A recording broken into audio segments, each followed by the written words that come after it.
Vi samarbejder med Mastercare og bruger mange af deres hjælpemidler. Når vi laver en vending, bliver det meget komfortabelt med en ekstra blød mastertøner. Master Comfort puder og kiler, som tilpasser sig kroppen og gør lejringen stabil, tryg og behagelig.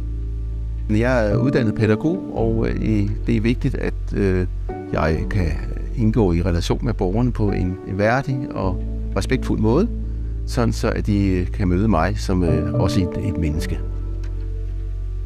Jamen, jeg bruger min faglighed på den måde, at jeg har uddannet en professionsbachelor i ernæring og sundhed, så jeg har en viden om, hvordan mad skal sættes sammen, og så er det at lave mad er en interesse for mig, så jeg kombinerer det, at maden skal smage godt med, at det også skal bestå af nogle lækre råvarer. Jeg er sundhedsfagligt uddannet, og jeg kan bruge det i min hverdag, da jeg har en god relation.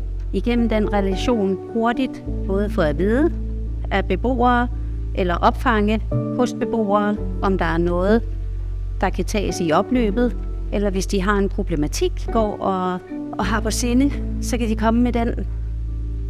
Det, at Stefanshjemmet er et hjem for beboerne, det betyder meget på den måde, at vi forsøger at tænke over, hvordan vi selv vil gøre tingene derhjemme i vores eget køkken, og at vi tager hensyn til, vi lytter til, om der er specielle ønsker til menuen, og man må ønske sin egen fødselsdagsmenu, og der skal være lidt forskelligt både morgen, middag og aften. Vi er et hjem for borgere her på Stefanshjemmet. Det er jo et udtryk for, at vi prøver at lave en hverdag, der så vidt muligt ligner den hverdag, som vores borgere kommer fra, fordi at de har deres eget hjem, og de skal prøve at respektere, at når vi er inde hos dem, så er vi faktisk på besøg. Det her, det er et hjem. Et hjem, hvor folk bor og lever på trods af udfordringer med diverse vanskeligheder. Så får vi hverdagen til at lide på det her sted. Det gør det til en fornøjelse hver dag.